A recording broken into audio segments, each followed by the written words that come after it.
Bonjour, continuons notre série sur le GR6 Lot2. Aujourd'hui, on va voir le raccordement du gazoduc avec le CNDG au niveau de Hassermen.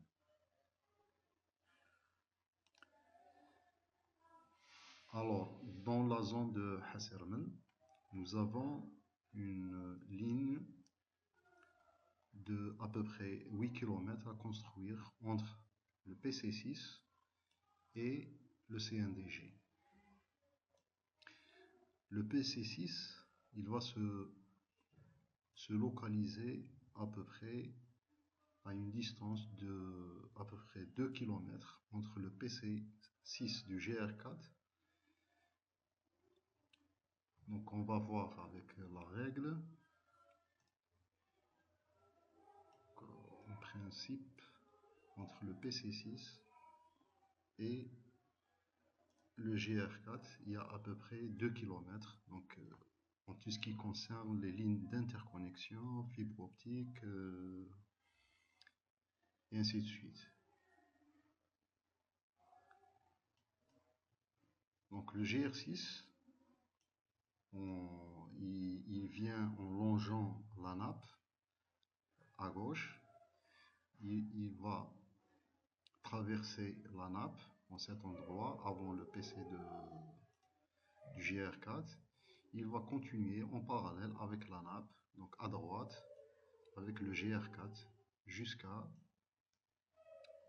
Bon, ici, il y a une torche de DP qu'on doit faire attention. Donc, on doit voir le périmètre de sécurité pour être à l'extérieur du périmètre de la torche. Donc, c'est une distance à contrôler conjointement avec son attraque d'épée. Donc, en principe, ici, il y a une distance suffisante à peu près de 30 mètres. Donc, de là, à peu près 26-27 mètres. Donc il faut contrôler le rayon ou le périmètre de sécurité de la torche. Alors le GR6, il va continuer. Ici, il rencontre la nappe sud, le GR3, le GR5 et tout. Donc ici, ça devient une nappe commune. La nappe du sud, de sud-ouest, et du sud, ils vont se rejoindre ici pour en former une seule nappe, une grande nappe qui va rentrer au CNDG. Ici, il y a un passage au niveau du poste de Sonelgaz. Donc le passage, il est un peu rétréci, que l'entrepreneur doit refaçonner la clôture. Donc il va y avoir une partie de la clôture qui sera détruite et refaite après le passage du GR6. Et ici c'est la clôture de DP. Le GR4 il est là, le GR4. Donc le GR4 il est là et le GR6 il va se situer la vanne finale en attente du prolongement vers le nouveau CNDG. Donc la vanne d'attente 48 pouces, elle sera localisée ici. Alors avec un T de dérivation pour le raccordement au CNDG. Donc la ligne du GR4 elle est là. Le GR5 qui est en cours de construction, elle est là. La vanne finale, elle est là. Et sa dérivation vers CNDG, elle est en cours de construction, elle est là. Et le GR6, il va se raccorder au GR4 et GR5 à ce niveau-là, en moyennant deux vannes que nous envisageons qu'elles soient motorisées, comme celle-là d'ailleurs. Donc il va y avoir 3 vannes dans cette zone motorisées, donc qui auront besoin de l'énergie, du SCADA et tout. Donc il faut prendre en charge. La protection cathodique, c'est une autre paire de manches qu'on va l'étudier avec l'entrepreneur et proposer les solutions adéquates. Donc pour voir cette zone, si on veut par exemple fournir un PID ou un schéma de process. Donc on peut voir ici.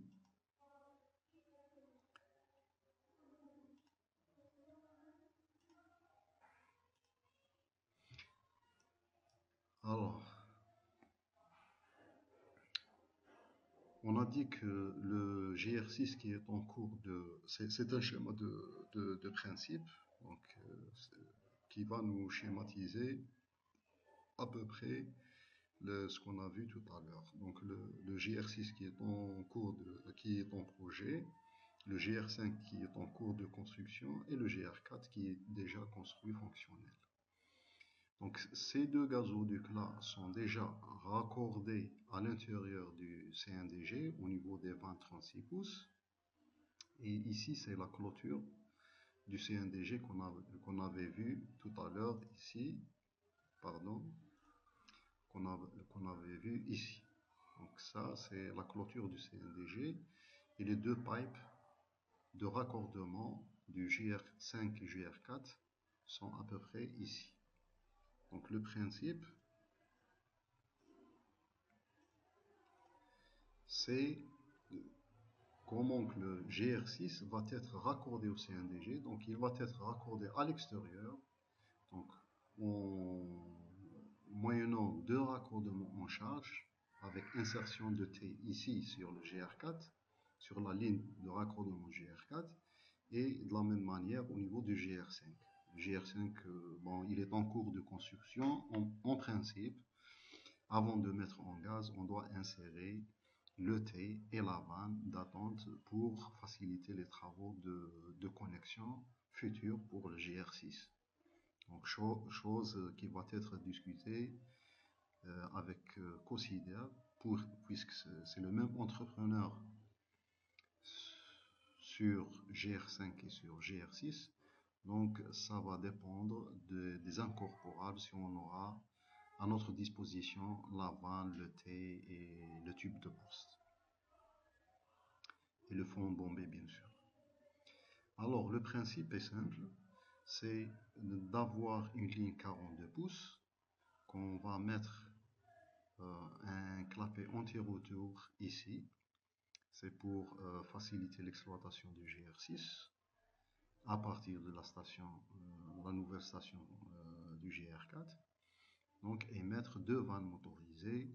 Donc, on aura la possibilité de sélectionner l'injection du gaz soit sur la ligne de raccordement du GR4 ou bien sur la ligne du GR5 parce que ces deux lignes vont se raccorder sur deux nourrices différentes, celle du GR1, GR2 et l'autre du GR3.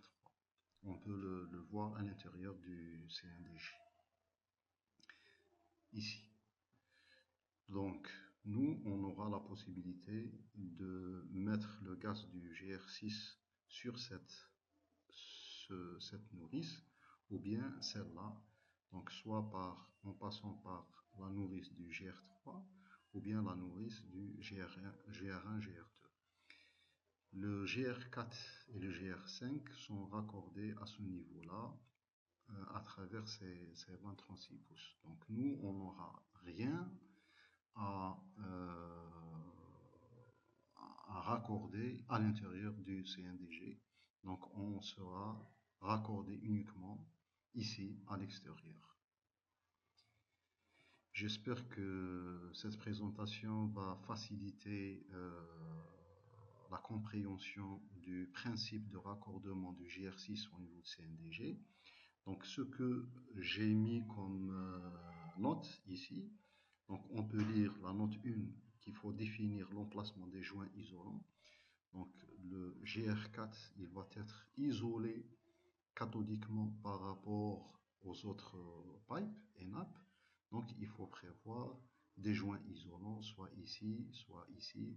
Donc c'est l'ingénierie de détail fait par l'entrepreneur qui va nous définir tout ça.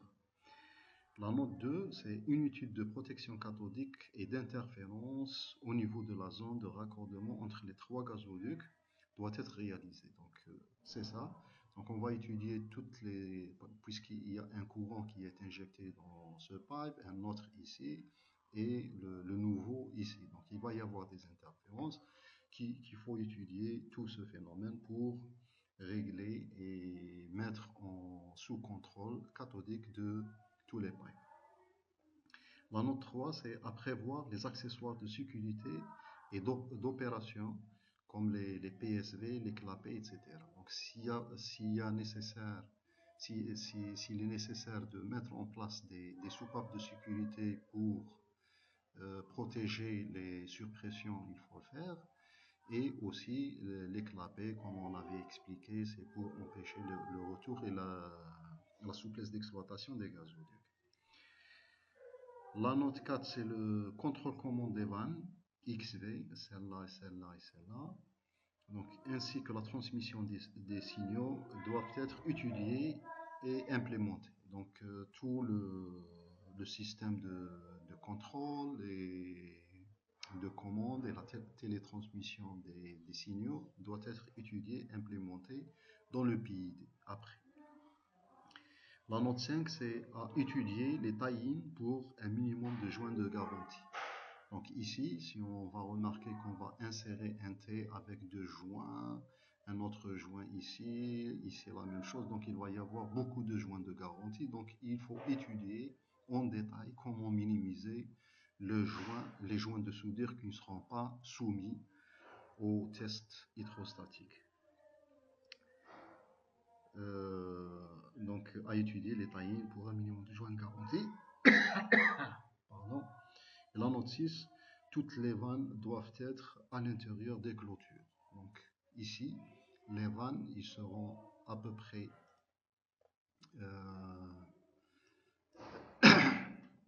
éparpillées ici et ici à l'entrée du CNDG. Donc qu'il faut prévoir leur gardiennage. Donc une clôture que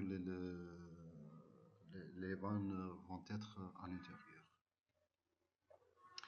Donc ce qui a été demandé par le cahier de charge, c'était à peu près ça. Donc ce qu'on avait, donc c'est ça ce qui a été demandé. Donc le GR4 et le GR6, et ici le GR5 et le raccordement. Donc ce qu'on avait expliqué en détail dans le schéma qu'on a appelé schéma de principe PFD. Celui-là. Alors, bonne fin de journée et à la prochaine. Au revoir.